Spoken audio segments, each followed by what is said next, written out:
Hi, everybody. Welcome back to the Godsky podcast. My name is Alex, and this is episode 5, anniversary episode. Yay!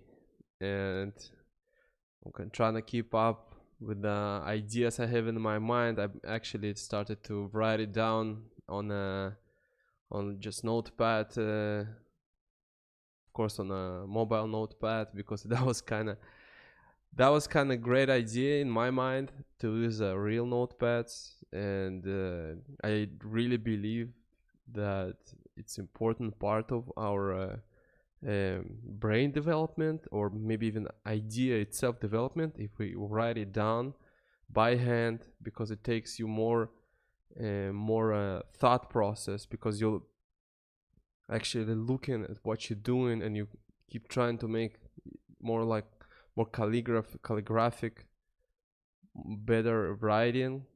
So in this process, you thinking a little bit more deeper about the topic you're writing, and you actually have that inner perfectionism. You don't want to mess it up. You don't want to make it's not like you click delete button and you're writing the right word. So you're keeping the words more structured. Anyways, that was really great practice, but I found out myself to have it notes in all over the pads, and I have like 5 notebooks, and no, they're not chronological, and it takes time to find the topic and categorize it. Although if you have this idea to make it, I suggest maybe it's extra work, but maybe digitize it afterwards. So basically, it's not really matters to keep those notebooks by your side for real, but more matters it's the process itself, and using it in digital form. Maybe I've noticed the applications like Notes have that option to have folders and titles, and picturize the the note the physical notepad itself, picture the papers from it, and that way you can keep it all more categorized and more ordered. But back to my notepads, I'm keeping it on my phone, and I'm sometimes looking at if I have a little epiphany with the topic I want to talk about on a podcast, or I want to research about it more. I'm putting it on a site, and I'm keeping it close to me. And all phones are always beside. I'm not unique. Everyone do that. We sleep near it. We walk with it, and yeah. So welcome back. Recently I was listening to a lot of stuff about psychology and sociology and technology, actually, that I've heard the news of. Actually wasn't that updated about it, but I've listened to other podcaster about the Elon Musk and his team. They've created first they made a first showcase about Neurolink. So basically the idea of Neurolink is to connect our brain uh, to to technology, our brain to some interface that you can be connected, let's say, to your phone through the physical connectors from brain to the outside interface, and that is going to be connected to, let's say, any other device you want. So whenever you want to send the message, you're thinking about it, and the device is sending your message directly to in a digital form. So that's the first step. And the first step of all, let's say, it's actually a little bit creepy, because it's not about. I'm really skeptical about the technology itself, how they show us. Let's say about this Tesla cars. It was about, look at how modern it is, and it's like cost efficient and energy efficient, and then we realize, make the batteries, it's not really green energy. You make more pollution for those cars. But the only the idea and of making it, it's not the new idea, but the pushing idea further made other big companies. Actually, I heard, if I'm not mistaken, Audi even made better batteries, and they made better electric car. But before Tesla, nobody was really sweat about it. No, nobody was really trying to make something even in that field. And Elon actually pushed that to that new threshold, showed the new horizon, and here it is. Right now, he's talking about the Neurolink, the connection between brain to technology.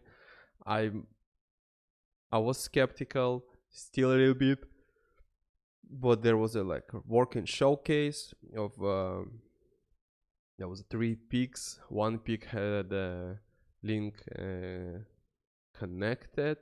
One was connected and in different way, maybe. I'm really not sure about it, but the third one I'm pretty sure about it in the showcase, but was post connection, which means was injected, that was wired with this Neuralinks. Like it's around 100 connectors, basically wires, really thin wires that goes to the brain, not injected, but surgically.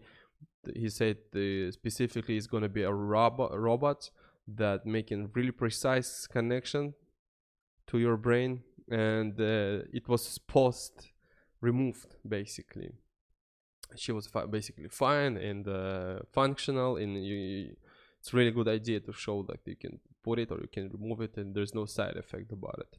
But it's really in the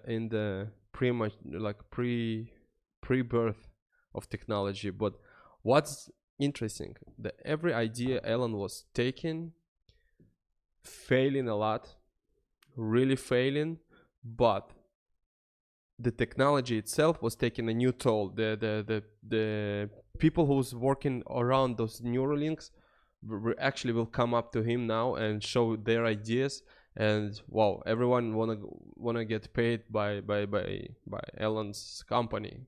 It's a wealthy company. He's a wealthy, let's say, wealthy guy, and people will work around it more and more. And it's like smartphones. You can actually today to say no to it, but you're sure you're losing it. You're losing it. And some things I appreciate smartphones. It's my appreciate, let's say my personal experience when I was asking yet again the bus stories. the life in the buses are taking you to those stories. But you asking a bus driver, are you coming to that street? And he's say yes or no, and he's basically do it by mistake. He's mistaking you. You see it in there, and excuse me, not getting to your destination, and you thinking yourself wow, can you trust anyone more than a bus driver now? He's I got this route, but why don't you know your route? Or I've exactly asked you where I want to get. So my point is, if I get my smartphone, I pull it out, I'm checking. Nowadays, no special, no good application needed except iPhones. iPhone Maps doesn't really have that good routing, but you can get the application, your local apps. I'm talking local about the Israel, but in Google Maps are actually giving you really precise timing and the destination and route itself. So I trust to Google Maps more than any bus driver today. And that was a lot of frustration in my experience. I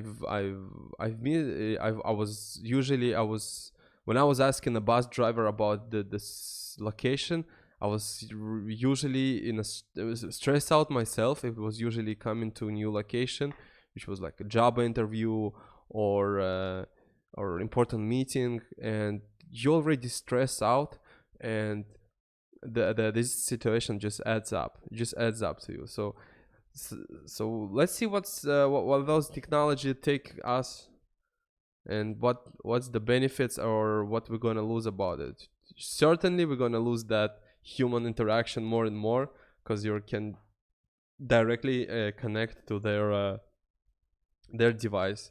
There's a lot of ups and downs about it, like security. Nobody talk about it, but it's certainly a new field. And if you a little bit know about networking, there was a lot of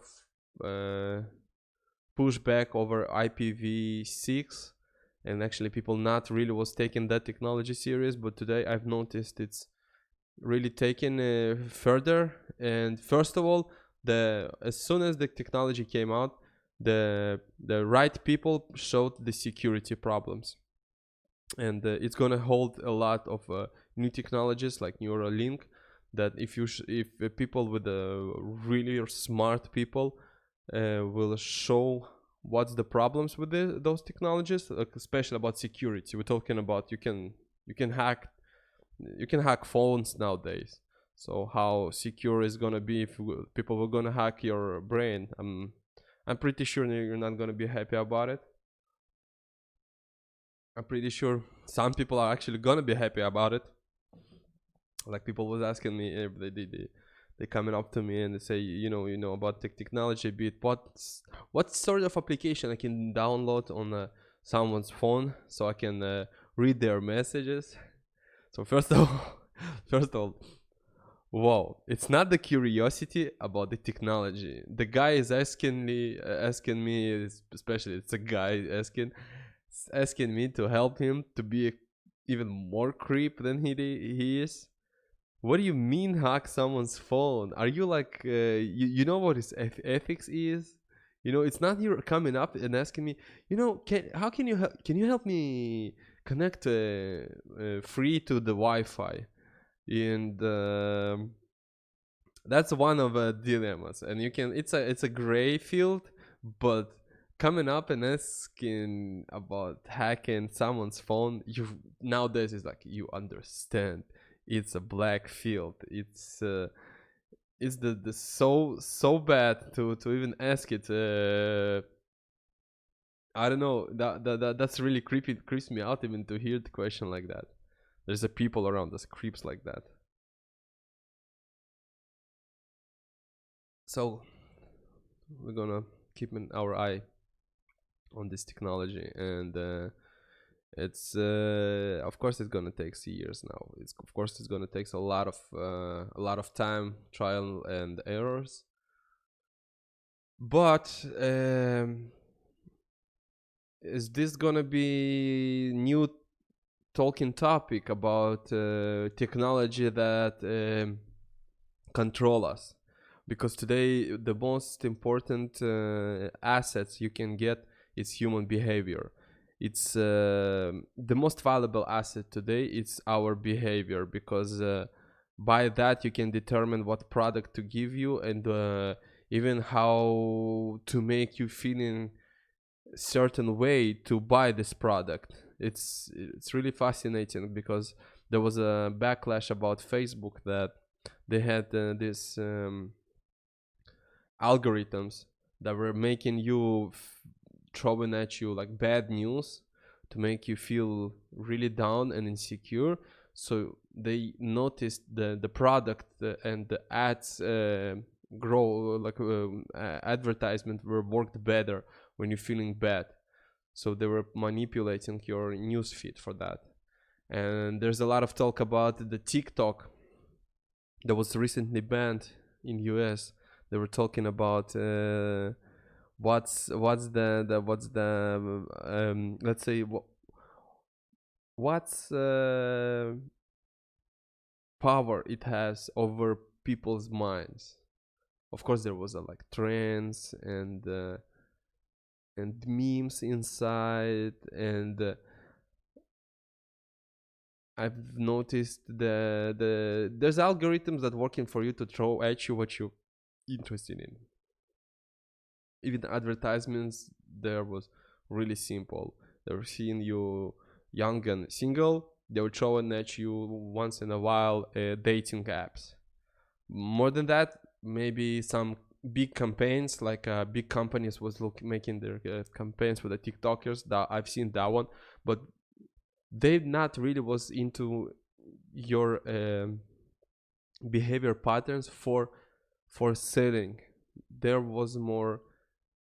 That was the question. That was why the US government was concerned, why it's so much important to them to ban this app.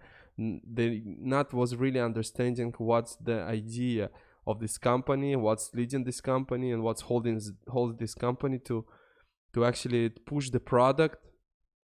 And no real reason, no real intent to show. There were a lot of talks about your behavior, they manipulating you, but it's really like I'm really skeptical about this idea. I'm more interested in I'm pretty sure there was as a politics tool, and that's why the US government banned it, because it's like uncontrollable and more popular than other social networks. So let's say if the some it's coming up nowadays, the elections 2020, and current politicians there at charge, they really want to stay at the position, and it was kind of smart for them to ban technology they don't really understand. And what's the control about TikTok? Let's just think about it. How people dance like a damn idiots, like every one of them thought they're influencers, and everyone just learn couple dances, have a look, and you already a star. That was kind of interesting to see how people just became out of nowhere, and they became sort of trend makers and idea creators. And some actually TikToks was really creative, and most of them was really boring. The amount of videos is fascinating, the amount of users doing that, and it sort of makes the image that it is, that they control how let's say they push in trends, how fashion should look, how people actually, like in general, their looks gotta be. But other than that, I'm blind about it, and probably the most of the government's blind over it. But my personal experience, that was fun. Now it's really boring because there was no really good TikToks now, since they banned everyone. And I hope something more fun will come out. I was kind of addicted, really addicted. Not really, but kind of addicted. I was kind of addicted. I had a good portion of time in this app. Although before TikTok, I was really uh, responsible how I using social media. Even like Instagram was like just a tool for promoting myself. I realized when you want to become a little bit more let's say famous in your close circle, you can use your like outside circle for that. But TikTok, I was just consumer. I was consuming it daily and non-stop of fun videos. Now it's really boring. I uninstalled the app since when we banned US.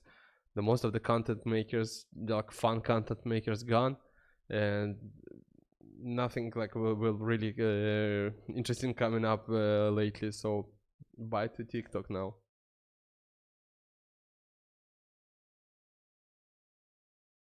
And this month, as one of the talking about the trends, this month I've discovered this trend about no simp September. For people who's not familiar to the word, simp is basically means that human who acting overly kind to others. Basically, the great example is when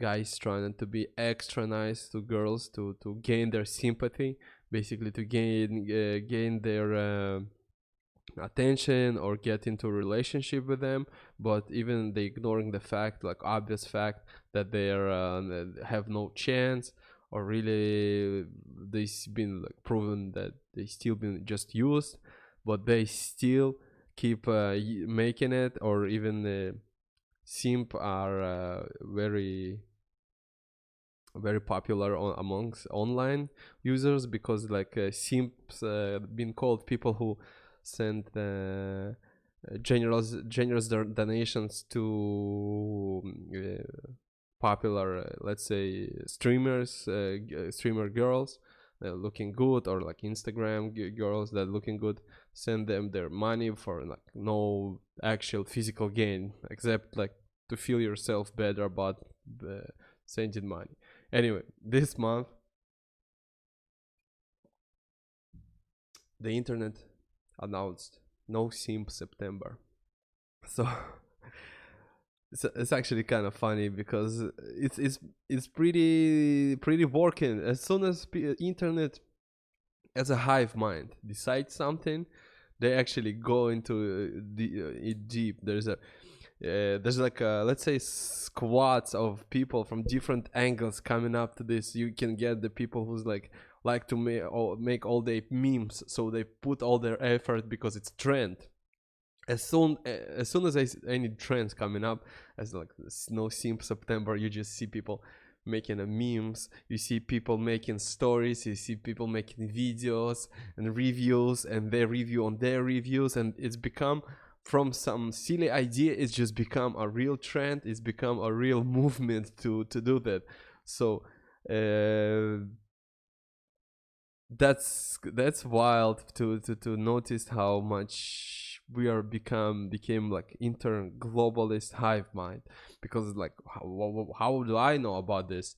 But how do we know, like let's say like 50 years ago, how do you know about all these trends? Nothing was like trend, everything was status quo. So let's say like you before, it was like you had, it's a status quo, you have to act act in a certain way, and there's nobody in the world will pass judgment about it, and it's gonna be acceptable. But nowadays everything is under scope, everything is got been checked and denounced. That's how I've coming back to recent podcast I heard, it's called like postmodern times, where everything became subject to be destroyed. So if that's what the main idea of the liberal idea is, to be being freed from any social construct that was ever made. So before it was a racist construct, and that was denounced, and then we've seen the equality between races and equity, and next coming up the gender construct, and not the gender but like male female construct that's become the announce. We will start to look at people as individuals, and nowadays it's become a gender construct that people doesn't want to be part of one group. If it's a male, or other group it's a female, so ignoring every biological look at things, they just want to deconstruct that one. Today I'm going to be female, but my leg is going to be a male. So you're there's a cool graphic. You can see how the every gender can be called, and it's like you can be like my one of my half is male and second of my half female. And I'm not talking about like bottom or top. I'm talking about you like split from left to right. It's a female half and male half, or bipolar half, or whatever half. So that's the idea of deconstructing everything, and like at to what point we're gonna get. Because I've seen some creepy stuff, like people feeling they're not real human, they belong to other kinds. Let's say they dogs, and I'm talking about not talking about they got sort of like a role play of being dogs. No, they actually feeling in their skin they're the dogs. And it's some sort of Pandora's box. It's fascinating, but the other side it creeps me out. Like there's no sanity standard. There's no people who's really actually sane or really let's say there's not much people around us who's on their like everything is okay. Most of the people you're gonna meet, they have some sort of hidden gem that you're not really wanting to discover. Like those people, this guy who asked me to find the application to stalk other other people. I hope it's a man and not a woman, but until you discover it, you're not really prepared to hear it. So next month is much more positive trend. We're talking about October. In the next week is gonna start the better and positive trend. It's a sober October. I'm not sure 100%, but I started this. I've started to follow it with this trend because of Joe Rogan. He's addictions, and they decided with the friends to show them the prove everyone and themselves that they can control that, and it's not the most important thing in their life. They can become they can handle the month without anything, to be sober, actually sober. And I'm pretty excited about this trend. Let's say I'm last year was really interesting, really exciting. I felt great. I felt really great by the end of the month, and even like hold the taking the first beer after a month was a little bit like not exciting, but even odd. I was looking at it and thinking myself, what's the idea was before the first idea was to use that beer before the sober October. So I suggest you join the trend. It's gonna be fun, and it's a great baseline for ourselves, and to see even and actually next month there's a lot of Jewish holidays, and one of the problems in in those holidays are girls are gaining weight, not because they're eating much, but because of the wine and a little bit booze and a little bit other stuff, and yeah, they have a extra weight after this October. So that month maybe it's time to join the trend and feel much better about yourself after October, and get to the November and much better feel. So yeah, I'm not judging anyone's look. I'm talking about how you feel whenever you do something. It's more important. Don't I know girls are getting really sensitive about those topics, but I'm always trying to explain that my point, it's not how I'm not trying to put people in my idea, my frame of aesthetics or something. I'm asking them to be self-judgmental, and how do you feel about it?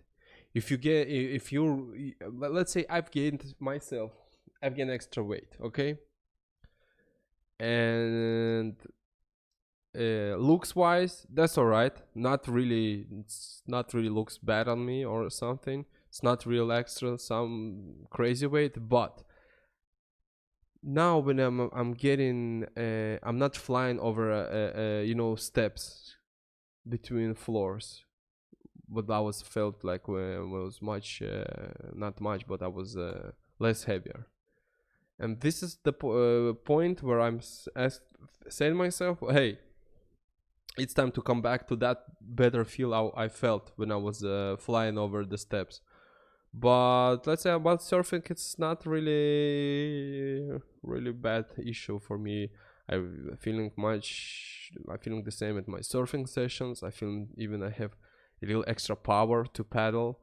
And speaking about the surfing, we're coming back to news that we are all on a quarantine right now. We're on a close up. Everyone stay at home. The police is like state of emergency.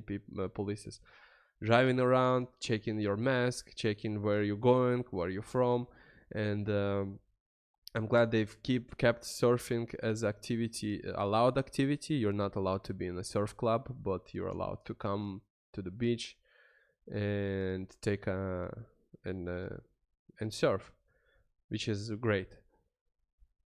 This is one of the like really depressing times I had when they close up all the beaches. That was really sad. That one of the just you can't stay much longer at home. You gotta go out somewhere. So for people who's not into much into bars and restaurants, we are more like to be active. So it's like nature and the beach.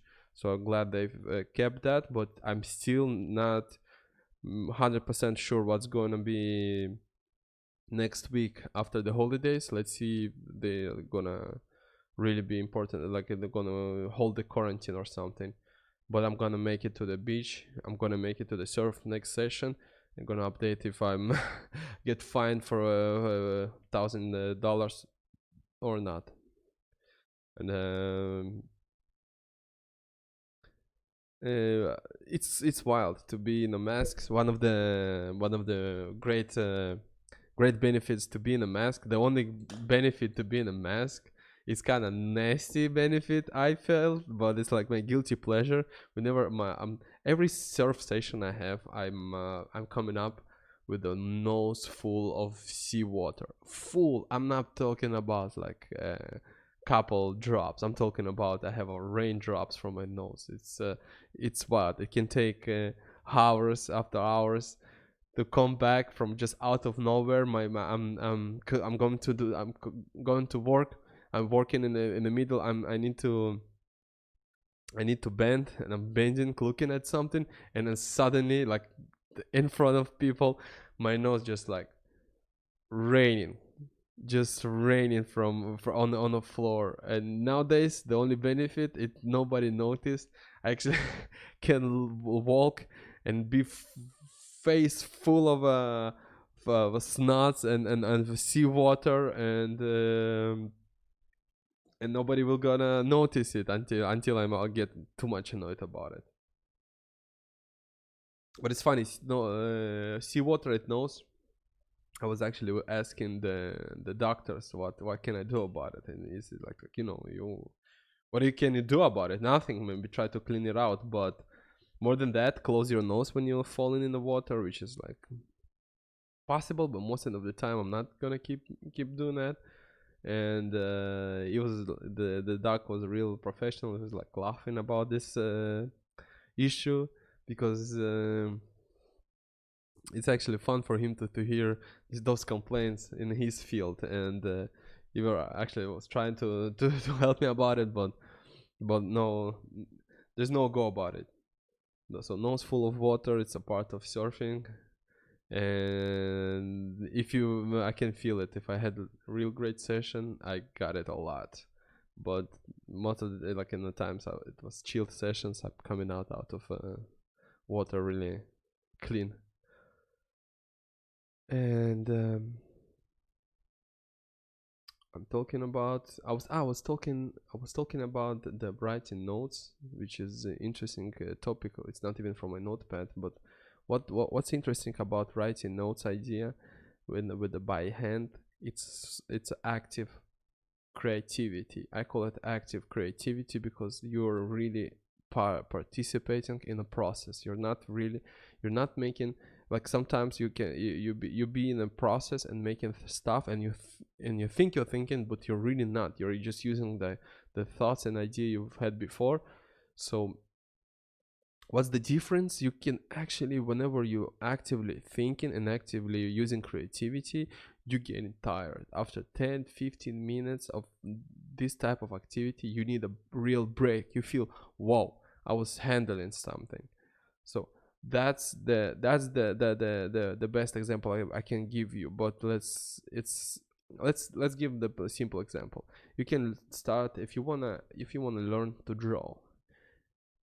Most of the people make the first mistake. They think to draw you need to work on your muscles, hand muscles, and working on your perception. And they think as more you're gonna do it, the better you get. But the problem is, it's not actually how it works. The best way to learn draw is to read.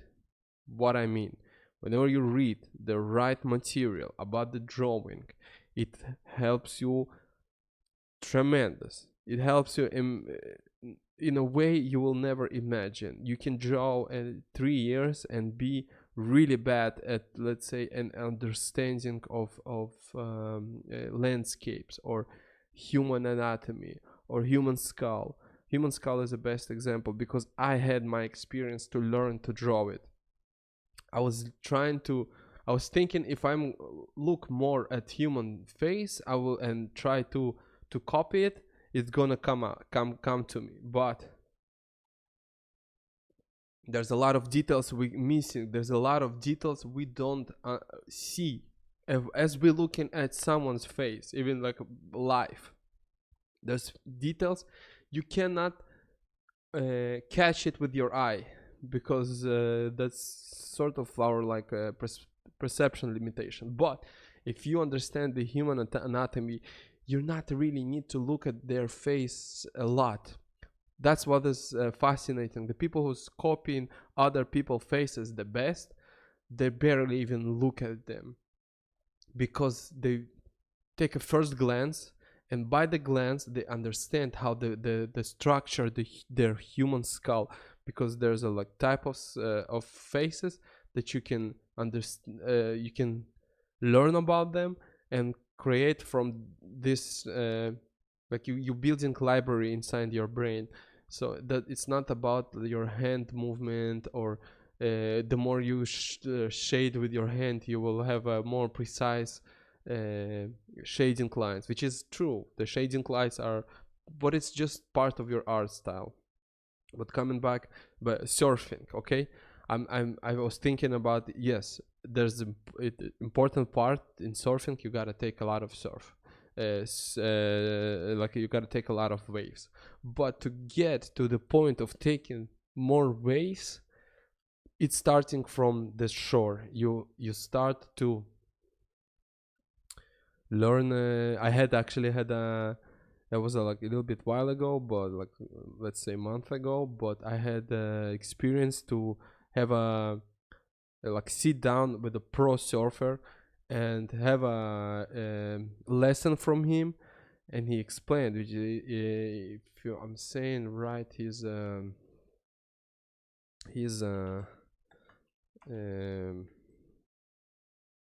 surname, his name is Dan Belitsky. I believe it's Dan Belitsky. And we were sitting and listening his yes, Dan Belitsky, and he's a pro surfer. The guy is making mad barrels, making mad tricks. He's a magician in the water, and he showed us what's really surfing is: understanding where you should be on a wave, where you should be on a lineup, understanding where to be in the right spot, picking the right spot, and stick with it. mm, Wild. The only one lesson gave me a lot more understanding of behavior of the sea, and I felt much more confident at the lineup while I was trying to catch. And actually moved. I actually it's interesting. I had notes about, let's say, technology, and I actually already talked about it, but I'm not gonna come back to it. And hmm, that's interesting. I'm not really sticking great by to my notebook this podcast, but I'm still walking through some interesting points I was making to myself. But um, hmm, yeah. So this time we talk about a little bit technology, a little bit surfing and learning, and of course, I'm glad that you hold to this point, and I actually gonna hold back to those topics I wanted to share more, because it's a little bit gonna be bad structure to come back to those topics, because I kind of talked about them, but I have more points. I think to next time we're gonna talk about even more about the brain, and more about the society standards. And I'm actually gonna cast it next sixth anniversary episode is gonna be really exciting. I have already ideas to the next one, and yeah, let me know. Don't forget to hit the like whenever you are, if it's a Spotify podcast or Apple podcast. I even start to make my YouTube channel. Not I'm glad I found technology to make it simple for myself. I not really gotta put too much effort into it, so I was glad, and it's actually look effortless but fine. Nothing less, nothing more. Next time, of course, I'm uh, I'm gonna talk about the points I had, and I see you next time. You've been listening to the Godsky podcast, and I wish you have a great day. Bye.